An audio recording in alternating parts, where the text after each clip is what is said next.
evangélica. Es la labor que Cristo ha realizado con nosotros y nos ha salvado, nos ha librado de la potestad de las tinieblas. Y luego dice la segunda parte, y nos ha trasladado al reino de su amado Hijo. Nos ha trasladado al reino de su amado Hijo. Nos ha salvado, pero no solo nos ha salvado, nos ha posicionado en el reino que ha conquistado su Hijo. Gracias, Señor. Y hablábamos que para ti no solo, o para mí en este caso, Cristo no solo te salvó, te colocó en un lugar, es decir, estas son las consecuencias del nuevo nacimiento. La persona que nace de nuevo está instaurado en un reino, y es el reino no físico de su Hijo Jesucristo. Y vamos a tratar palabra por palabra en solo la primera parte, y el domingo que viene, si Dios lo permite, hablaríamos del traslado del reino de su amado Hijo. Pero vamos a hablar acerca de que Él nos ha librado de la potestad de las tinieblas. Y me gustaría, vamos a intentarlo, ver la importancia de hacer una lectura palabra por palabra y este estudio de palabra por palabra. ¿Por qué? Yo recuerdo que un teólogo maravilloso que a mí me gusta mucho, que se llama Sinclair Ferguson, este hermano dice que la Biblia ha sido inspirada palabra por palabra. Y si la Biblia ha sido inspirada palabra por palabra, nosotros tenemos la obligación de estudiar la Biblia palabra por palabra. Así es, muy bien. Cada coma y cada tilde, cada parón de la Escritura tiene un significado para Dios. Entonces, me gustaría en primer lugar hablaros acerca del contexto histórico de esta carta. Estamos leyendo el capítulo 1, versículo 13 de la carta de Colosenses, de Colosas. Este lugar, este sitio, este lugar geográfico es un lugar muy, muy importante dentro del contexto cultural, no solo griego, sino también judío, ya que hay mucho judío en este contexto, en este momento. Pero sí que es verdad que tengo que decirles que Pablo tuvo que tener muy poco en la instauración de esta iglesia.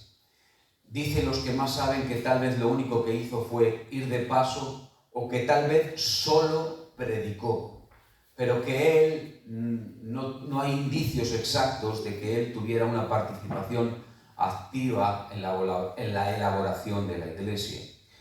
Sin embargo, a pesar de que él no plantó la iglesia, porque no lo hizo, hubo uno que sí que lo hizo, se cree que sí que lo hizo, y fue la persona que repetidas veces se nombra en la carta, y es un tal Epafras.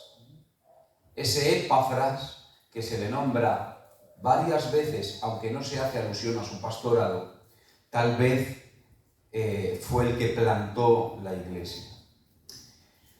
Pablo, a pesar de que no plantó la iglesia y a pesar de que él no hizo nada activamente, sino tal vez algún sermón, algún mensaje, él escuchó, porque él era un apóstol, estaba supervisando las iglesias a pesar de que él no las plantara. Él escuchó de un problema herético, a una herejía, que estaba tomando mucha relevancia y mucha importancia, y se estaba escuchando, había muchas noticias con relación a lo que estaba ocurriendo en Colosas. Y una herejía, ya sabéis que es algo que no es bueno, evidentemente, y es un problema que se ha metido en la iglesia y que está creciendo y que está combatiendo la iglesia dentro de la iglesia. Entonces, la herejía que combate a la iglesia dentro de la iglesia hay que extirparla. Y lo que San Pablo hizo fue escribir una carta. Y fue la carta de los Colosenses. La carta de los Colosenses, la intención de San Pablo no es saludarles. La intención de San Pablo es intervenirles, operarles, ser un cirujano. ¿Por qué? Porque la herejía, que la determinaron o la llamaron el colosialismo, de la palabra colosas, el colosialismo era una mezcla de influencias, y habían tres influencias que tenía esta herejía. En primer lugar, era una influencia judía. En segundo lugar, era una influencia filosófica, la filosofía. Cuando entra la filosofía en la iglesia, no es bueno. La filosofía tiene que estar aparte de la iglesia. Pero no solo eso, hay un problema muy alto que trasciende al judaísmo y que trasciende a la filosofía, y es el ascetismo, ser ascético. El ascetismo era, entre otras cosas, el hecho de la disciplina del cuerpo. Hay una disciplina que no es bíblica y que se la inventaron los ascetas y que tenían que ver con no comer ciertos alimentos y es ser pulcros en ciertas cosas. Y no solo eso, sino guardar días especiales que no lo dice la Biblia. Y todo aquello que no es bíblico y se añade a la palabra, corremos el peligro de tener el problema de involucrarse en cosas que no son bíblicas y pueden dañar la iglesia. Entonces San Pablo intentó extirpar el tumor que estaba germinando dentro de la iglesia. De hecho, se volvieron muy místicos. Y el misticismo tiene una parte positiva, pero en extremo se convierte en otro tumor. Claro. El misticismo, podríamos hablar acerca de ello, pero no es lo que quiero hablar en esta mañana. El misticismo es acerca del sentir, o acerca del ver, o acerca de algo que no es. De hecho, el misticismo, lo está mirando en un diccionario teológico, y dice que el autor que escribe acerca del misticismo dice: no sé muy bien qué es. O sea, ni aún los teólogos tienen una definición exacta acerca del misticismo. Es tan nube, es tan... no se puede tocar ni definir. ¿Cómo? Tan místico. Es misticismo, es místico, ya lo dice la misma palabra, ¿no? Entonces, llegaron a ser tan místicos que empezaron a adorar ángeles. Y los ángeles que les pusieron nombre empezaron a adorarles. Eso tuvo un fin y tuvo un mal. ¿Cuál fue el mal? El mal es que empezó a distorsionar el mensaje del Evangelio. Y cuando hay algo que distorsiona el mensaje del Evangelio, tenemos que encararlo, tenemos que afrontarlo y tenemos que extirparlo. La iglesia no puede vivir en medio de un proceso de misticismo, de adoración a seres angélicos o algo que se le parezca, que aquí no va a ocurrir evidentemente, pero algo que se filtre de fuera. Como ya decía otra vez, tenemos que ser vigilantes, incansables, atalayas de la verdad del Evangelio. Amén. Amén. Amén. ¿Cuál es el fin de la carta de San Pablo? El fin de la carta de San Pablo es declarar la supremacía de Jesucristo. Amén. Me encanta, hermanos, que San Pablo tiene en diana el poner en relevancia, importancia y en el lugar que merece a Cristo, a superitarle en la posición que Cristo merece. Darle la supremacía, es decir, darle la autoridad máxima dentro de la iglesia. Voy a decirlo de otra palabra. Oraba Talía con esa frase. Cristo es suficiente en medio de la iglesia. Amén. Y Cristo debe de ser suficiente en la realización no solo de los cultos, sino en nuestro cristianismo. Amén. No se le puede añadir nada al Evangelio. De hecho, haciendo un análisis de la carta, del capítulo 1, verso 1 al verso 14, estamos en el 13, aquí San Pablo lo que hace es una breve introducción teológica. Breve introducción teológica. Hay aspectos teológicos en estos 14 versículos, pero esto es una exposición breve, es como la antesala, es pasarte a la parte primera antes de llevarte al salón de la casa. Porque el verso 15 al 20 es donde se expone en todo el Nuevo Testamento con más fuerza, certeza y claridad acerca de la supremacía de Jesucristo. Es una gema teológica, es una perla teológica. Del versículo 15 al versículo 20.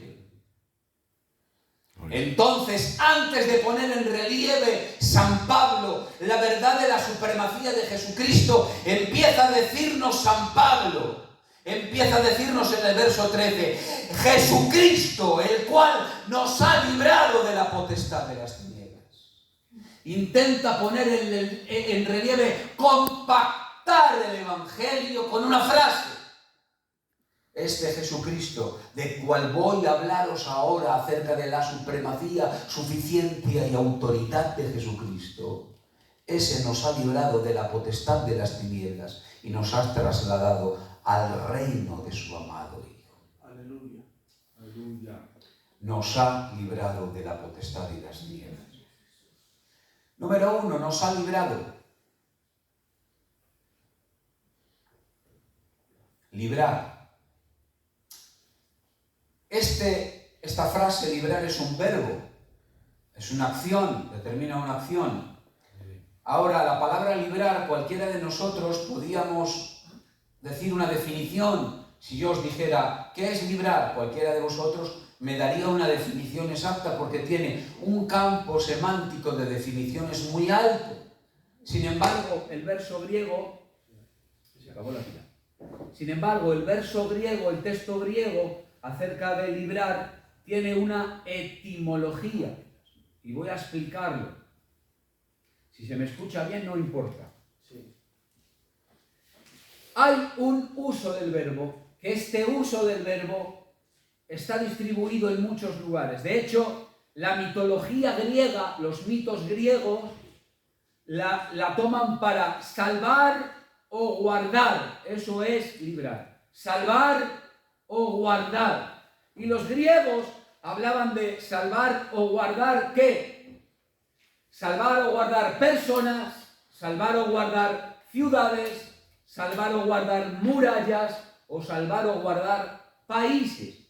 Pero sin embargo, esta palabra, librar, no solo tiene que ver con la mitología griega, sino también tiene que ver con objetos. Hay objetos que libran a las personas o a las ciudades. Hay objetos, ¿como qué? Como los cascos. Un casco te libra de un accidente, ¿sí o no? Y no solo eso, hay otros objetos, los muros, las murallas. Eso te libra. Pero no solo eso, sino también hay personas que ofrecen esa protección. ¿Quiénes?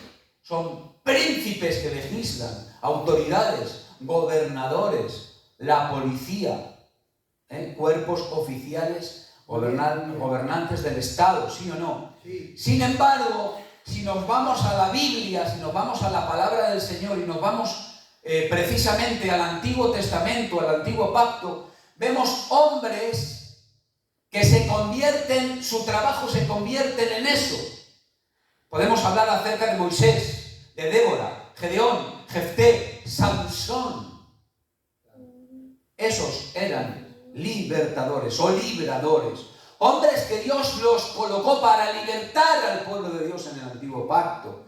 Sin embargo, hay algo que hemos visto si examinamos todos estos ejemplos acerca de los objetos, acerca de las personas, acerca aún de los libertadores del Antiguo Pacto. Y es que la protección que todos ellos ofrecen es limitada. Ninguno de ellos puede ofrecerte una libertad, una liberación total.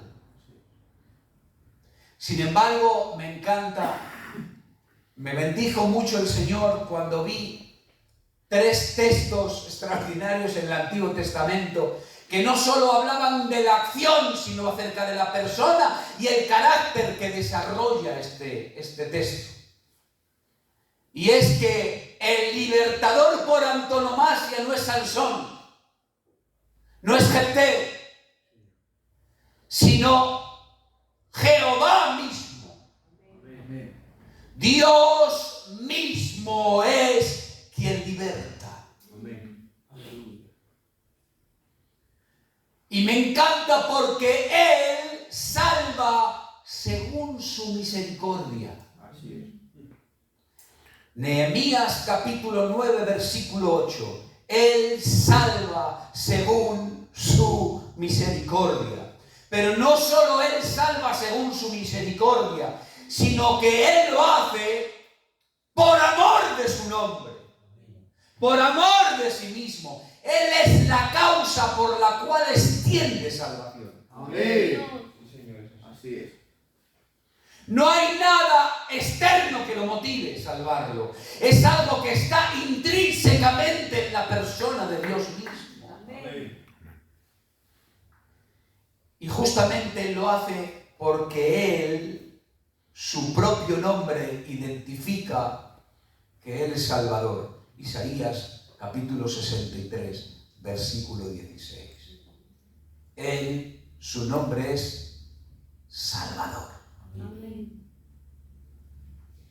Bendito sea, Señor. Por lo tanto, tenemos que decir que la salvación no es mágica, no es una pócima, no es un abracadabra, no es una frase repetida, no es ven a Cristo y repite una frase, no es simplemente eso. Hemos otorgado carnés de salvos a tal vez personas que no han sido salvas, porque Dios todavía no las ha salvado. Porque en la salvación, de una forma total y auténtica, el que salva es Él, a pesar de que tú estés involucrado en ello. Amén. Gloria a Dios. Sino que está involucrado Dios mismo y tú personalmente, porque hay una parte personal en la que tú tienes que obrar para ser salvo, para ser librado. De hecho, hay una frase de Christopher Shaw que dice: la salvación no es un evento, sino más bien el llamado a un estilo de vida. Se espera de nosotros que nos alineemos con ese sentido de cambio y estilo y vivamos conforme a los principios de Dios. Aleluya. Ahora, para que ese libertador se ponga en acción, se necesitan 3 cosas. Dios no salva o Dios no liberta por cualquier cosa. Dios liberta o salva por 3 cosas. Porque tiene a alguien a quien liberar o a alguien a quien salvar. Número 2, porque al que tiene que salvar tenga confianza y fe, si no es imposible. Y la confesión de sus pecados de la persona a la que tiene que salvar. Y esta es la parte responsable del ser humano, ya que la fe te la da Dios. Ahora bien, hemos visto que Él es el que salva en el Antiguo Pacto. Sin embargo, esta palabra en el Nuevo Testamento solo tiene un término y tiene un sentido. Y el término y el sentido siempre es salvar. No es librar como tal, es salvar. Amén. Evidentemente, salvar Dios como sujeto y las personas como el complemento al que tienen que salvar. Dios es el que salva y nosotros somos el objeto o el sujeto al que tenemos que salvar, porque Dios nunca está en peligro. El hombre siempre tiene la necesidad de ser salvado. De hecho, este término se asume de que tiene un sentido escatológico, es decir, cuando habla acerca de salvar, No está hablando de salvarte en el momento en el que estás, porque estés viviendo una situación o problema instantánea, in situ, sino está hablando escatológicamente, es decir, está hablando con relación al futuro. Te está salvando de lo que ha de venir, ¿sí o no? Amén. Ahora, ¿de quiénes quiere librar? Esa sería una buena pregunta. Él nos ha librado, ¿de qué nos quiere librar? Número 1, de la esclavitud del pecado. Romanos y Tito lo dice. ¿De qué nos quiere librar? De la maldición de la ley. Gálatas 3:13.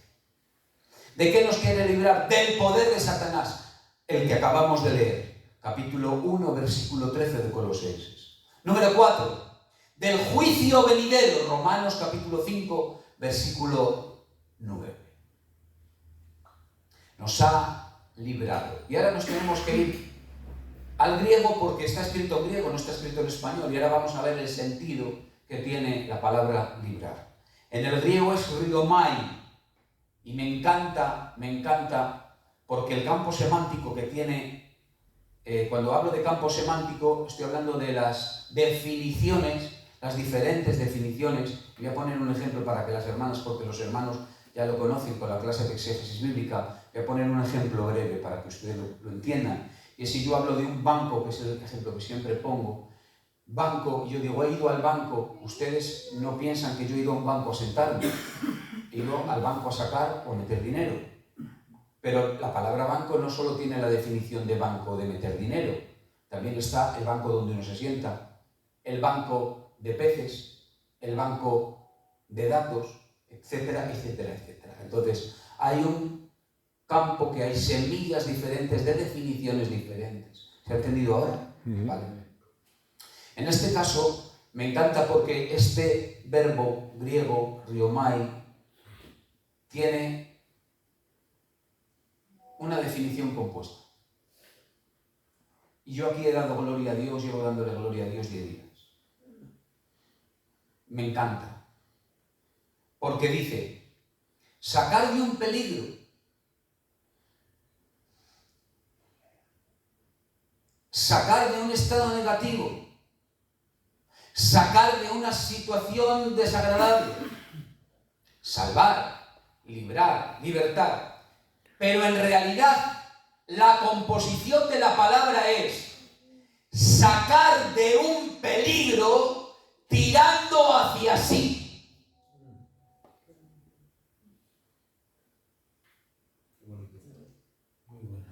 Librarte, sacarte de un peligro, librarte del infierno, pero no expulsándote de la situación, sino atrayéndome hacia mí mismo.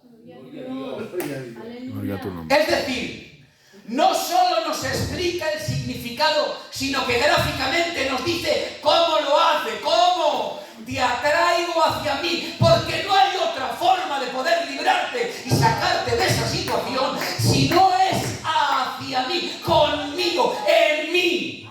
Amén. Gloria a Dios. No te puedo colocar en otro lugar. Es en mí cuando eres salvo. Amén. Bendito seas. Gracias, Señor. Y hay un texto paralelo, una referencia cruzada que hace mención con relación a este texto, y es Juan capítulo 12, verso 32. Dice, si yo fuere levantado de la tierra, a todos os atraeré a mí mismo. Si yo fuere levantado. ¿Sabes a quién se lo está diciendo? Porque, bueno, hay otra referencia cruzada que sería en este caso Juan capítulo 3, verso 14. Y se lo está diciendo, hermanos, dependiendo a que le digas una cosa tiene un significado u otra. Se lo está diciendo a Nicodemo. Se lo está diciendo al maestro, no a un maestro, al maestro. Y le está diciendo, todavía no estás entendiendo no solo el nuevo nacimiento, sino tienes que entender que yo voy a ser levantado como la serpiente de Números en un asta entre el cielo y la tierra, entre el justo y los injustos, asociándome con ellos. Pero este que va a ser levantado como la serpiente del desierto, que al mirarle van a ser liberados. yo cuando sea levantado os atraeré a mí mismo. Hay un paralelismo entre la serpiente de Números y Cristo mismo. Pero, claro, hay que hacer una diferencia grande. Es que la serpiente repele, Cristo atrae. Gloria a tu nombre, Señor. Gracias. Cristo te atrae hacia sí mismo. Oseas capítulo 11, versículo 4. Me encanta este texto por la connotación de la humanidad que da, hermanos. Con cuerdas humanas os atraje, con cuerdas de amor. Con cuerdas humanas. Cristo tuvo la necesidad de hacerse hombre para atraernos desde su humanidad y su debilidad. Gloria a Dios. Sin la debilidad de Cristo, su debilidad para nosotros es nuestra fortaleza. Amén. Hay un texto que dice: Cantar de los cantares. Mi amado es blanco y rubio, señalado entre 10.000, su cabeza, su cabello como el oro fino, sus mejillas como fragantes flores, su boca, y empieza a enumerarlo, ¿no? Y luego hay otro, el mismo, que está en una cruz, lleno de heridas, estigmado, golpeado, le han mesado la barba, está sangrando, nadie quiere mirarlo, pero lo veo más sin atractivo. Gloria a Dios. El siervo sufriente, para que le deseemos. Amén. Aleluya. Me provoca más deseo el hecho de mirar al herido que aquel que es señalado entre mí. Porque sus heridas hablan de amor. Amén. Y aquel que está levantado en una cruz me atrae. Gracias, Señor. Me provoca el deseo de contemplación. Gloria a Jesús. Gracias, Señor. Gloria a Cristo. Amén.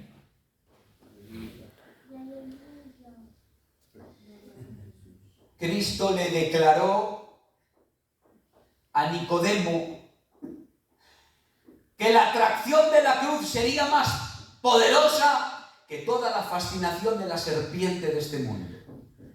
Gloria a Dios.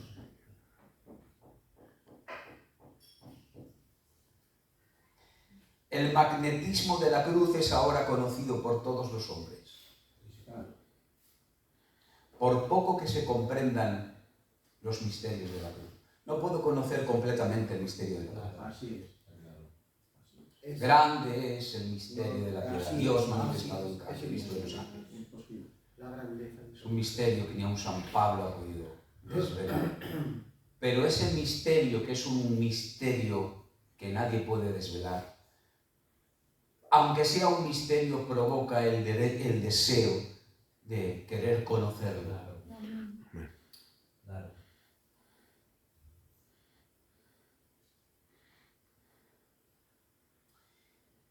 Y es que la atracción de la cruz es el medio que Dios provee para salvarnos. Gloria a su nombre. Amén. Gracias. Gloria a Dios. Gloria a Dios. La atracción de la cruz es el medio que Dios provee para salvarnos. Así Me gustaría leerte un artículo que leí el otro día y 5 pega porque me encantó. Dice: la predicación del crucificado es hecha efectiva por su espíritu. Lo que atrae a las naciones a la muerte con él y a la nueva vida, sin embargo, es una acción sin coacción moral. Porque es un dibujo de amor libre que llama a la libertad del atractivo de Cristo. ¿Lo explico? Sí. Lo que está intentando decir es que la predicación de Cristo, que ha sido hecha efectiva por medio de su Espíritu, hace que esa muerte nos atraiga a todas las naciones para impartirnos una nueva vida. Sin embargo, no entendemos de que Él ha colocado esa parte, pero que hay una acción por parte de Dios sin coaccionarme a mí. Gloria a Dios. Dios no me lleva allí obligatoriamente. Yo estoy allí, cuando le miro me quedo ensimismado de él. Por eso dice acción sin coacción. Es un dibujo del amor libre que llama a la libertad del atractivo de Cristo. El atractivo de Cristo me seduce todos los días. La cruz de Cristo es maravillosa. Así es su obra. Nos ha librado ¿de qué? De la potestad de las tinieblas. Podríamos entrar, hemos hablado de una palabra, potestad, o sea, hemos hablado de librado. Tendríamos que entrar en potestad, tendríamos que entrar en tinieblas. Voy a hacerlo rápido. La palabra potestad significa, en griego es exousia, que significa autoridad o poder, poder o autoridad. Pero no solo es poder y autoridad, es potestad, que es todavía más que poder y autoridad. Tener potestad. De hecho, hay un salmo, que es el Salmo 135, versículo 8 y 9, dice que el sol es la autoridad o potestad en el día. La luna es la autoridad o la potestad de la noche. Quien gobierna, quien está ahí y quien no lo puede evitar, quien no lo puede quitar. El lema de esta palabra, el sentido, es un dominio ejercido o gobernado por medio de una autoridad, de un derecho o de una jurisdicción. Nótese, digo un dominio ejercido o gobernado por una autoridad, por un derecho o por una jurisdicción. ¿Quién tiene ese poder? Evidentemente, las tinieblas. Hemos sido liberados del poder de las tinieblas. Las tinieblas tienen ese poder y tienen esa autoridad. Fíjate. Estamos llegando a un punto donde vamos a ver confrontados muchas cosas, porque yo las he visto. De hecho, voy a leer los dos textos para que veáis acerca del poder de las tinieblas. Dice Hechos de los Apóstoles, capítulo 26, verso 18. Dice, para que se abran sus ojos, para que se conviertan de las tinieblas a la luz. Y ahora dice, y de la potestad de Satanás a Dios. ¿Te estás dando cuenta? La palabra tinieblas habla de potestad de Satanás. Es decir, el entorno del incrédulo se equipara con el poder de Satanás. ¿Lo repito otra vez? Sí, Señor. El entorno de aquel que vive como un incrédulo se compara con el poder de Satanás. Aquí no hay neutralidad. O estás con Dios o no estás con Dios. Y si no estás con Dios, estás con Satanás. Y se terminó. Primera de Pedro 2:9. Mas vosotros sois linaje escogido, real, sacerdocio, nación santa, pueblo adquirido por Dios, para que anunciéis las virtudes de aquel que os llamó de las tinieblas a su luz admirable. Está hablando de la gracia o de la experiencia obtenida de una vida pasada. Sí. Has pasado de un lugar a otro lugar. Gloria a Dios. Ahora eres salvo, pero antes no lo eras. Y antes tenías otro gobernador, y antes tenías otro poder. ¿Sí o no? Es decir, y aquí esta frase toma todavía más importancia. ¿Por qué? Porque lo que está señalando es el derecho legítimo, más que un poder necesario. El derecho legítimo, más que un poder necesario. ¿Dónde lo vemos? Simón, Simón, porque Satanás ha pedido para zarandearos como a trigo, pero yo he rogado al Padre que tu fe no falte y vuelto tú confirma a tus hermanos. Analicemos esta frase. Simón, Simón, porque Satanás, en el original dice, ha pedido poder. Ha pedido poder. Zarandearos como trigo. Pregunto, ¿Satanás tiene poder para hurtar? Juan 10:10, ¿no? Hurtar, matar. Si él tiene poder para hurtar, matar y destruir, ¿no va a tener poder para zarandear? Evidentemente sí. Entonces, cuando está pidiendo poder, no está pidiendo más fuerza, está pidiendo autorización. Y eso es lo que está ocurriendo, es derecho legítimo. ¿Se está entendiendo? Amén. Todo aquel que está fuera de Cristo está bajo el poder legítimo de las tinieblas. ¿Verdad? Y esto da miedo. Y esto da miedo. Porque si yo me hago un examen, tal vez no esté convertido. Y siga todavía haciendo cultos bajo la autoridad y el derecho legítimo del enemigo. ¿Sigo? Sí. Del poder de las tinieblas. Y ahora vamos a hablar acerca de las tinieblas. ¿De qué nos ha librado? El sentido bíblico es la esfera del mal o la oscuridad. Mirad, esto es importante. Es la esfera del mal o la oscuridad. Es la esfera dominada por el mal. Es la autoridad de aquellos que ejercen el mal. Es aquel que vive en pecado. Pero no solo es eso, es la oscuridad o las tinieblas, es la ignorancia de Dios y la ignorancia de sus caminos. Claro. Esa es la parte práctica de este texto. La parte práctica de este texto es que no solo es las tinieblas, es ausencia de luz. Sí, evidentemente. Pero no solo es eso, las tinieblas no tienen que ver con eso. Es no tener a Cristo. Claro, sí, Señor. Es vivir y manifestar una vida de pecado. Eso es una vida de tiniebla. Ayúdanos, Señor. El griego, me vais a llamar el pastor del griego, significa escotos, que es oscuridad. Ahora bien, la oscuridad es la manifestación de un fenómeno atmosférico, ¿sí o no? Acabo ya, atendedme un segundo, por favor. Es la manifestación de un fenómeno atmosférico, ¿sí o no? Eso es oscuridad, es la ausencia de la luz. Se llama fenomenológico, un acto fenomenológico. ¿Vale? Sin embargo, la tiniebla no solo es eso. Vivir en tinieblas es la ausencia de Dios. Sí, sí. Claro. Ayúdanos, Señor. Vivir en tinieblas es la ausencia de Dios, hermano. Y cuando leemos esta frase, Él nos ha trasladado de las tinieblas, y leemos tinieblas como se ha trasladado de las tinieblas. No, te ha trasladado de esta circunstancia que es vivir bajo la ausencia de Dios y teniendo presente a Satanás. Muy bien. Gloria a Dios. Gracias a Dios. Teniendo una vida y una manifestación de pecado en la que te has revolcado voluntariamente y que no has querido.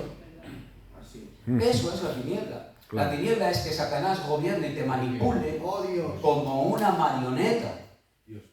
Eso es la tiniebla. Es la misma ausencia de Dios. Las tinieblas además se manifiestan en obras. ¿Dónde lo dice, pastor? Efesios 5:11. No participéis de las obras infructuosas de las tinieblas. Por lo tanto, las tinieblas, la ausencia de Dios, se puede practicar. Y ese eras tú cuando no tenías a Cristo. Y ese era yo cuando no tenía a Cristo. No solo eso, se puede luchar en contra de las tinieblas. Efesios 6:12. Porque no tenemos lucha ni contra carne ni sangre. Podemos luchar en contra del poder de las tinieblas, sino en contra de los gobernantes de las tinieblas. Porque existen líderes de tinieblas. Pero eso lo hablamos poco. Hay gobernadores en las regiones celestes que gobiernan porque hay jerarquías de demonios. Y me encanta una descripción de qué es la tiniebla. ¿Qué es la tiniebla? Me encanta una descripción que sintetiza las 5 obras, creo son 3 o 5, de C.S. Lewis, de las Crónicas de Narnia.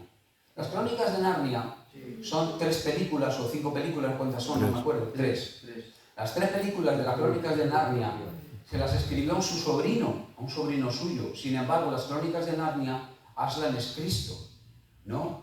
Y el resto del personaje está hablando acerca de la salvación, de la muerte, resurrección. Y es un símil comparativo de lo que está ocurriendo con el Evangelio.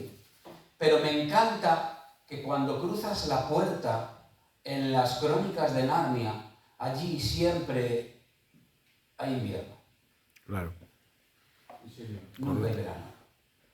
Y tampoco hay Navidad. Hay invierno, pero no hay Navidad. Es que todo aquel que no está en Cristo siempre estará en invierno. Sí, claro. Y nunca tendrá fiesta. Una fiesta legítima y una fiesta auténtica. Y todos tenemos la necesidad de ser liberados de esta vida perdida de pecado.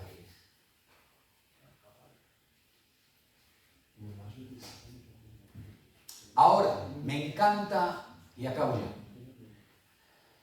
me encanta cómo dice, pone el texto, Chencho, vale, el cual nos ha librado de la potestad de las tinieblas. Nos ha librado de la potestad de las tinieblas. Nos ha librado, nos ha traído hacia ti mismo. ¿De dónde nos ha sacado? De la potestad, de la autoridad del maligno. Y yo estoy viviendo en la tiniebla. Y es que, como los reyes vigorosos desgarraban y desarraigan las poblaciones enteras, cuando tamaban y ganaban a los imperios y a las ciudades enemigas, y luego se las llevaban para sí mismo, así Cristo ha hecho lo mismo con nosotros. Aleluya. Ha invadido el campo de la tiniebla, la ha azotado, la ha sacudido y se ha llevado como batín a aquellos que son suyos ahora. Nos ha trasladado al reino de su amado Hijo, de su amado Hijo. Dice en el original, al Hijo de su amor. Gloria a Dios. Al Hijo de su amor. Nos ha trasladado al Hijo de su amor. Gloria a Dios. Gracias, Señor. Bendito sea, Señor. No es un lugar que ha trasladado a su Hijo. Amén. Gloria a tu nombre, Señor. Gloria a Gracias, maravilloso, Señor. Tenía un montón, me estoy dando cuenta, no puedo tocarlo, porque ya llevo 44 minutos. El domingo la parte de los sitios. Voy a daros el significado resumido de todo lo que habíamos hablado. Se lo voy a decir en 30 segundos y ahí vais a decir, pastor, pues habernos lo dicho en 30 segundos.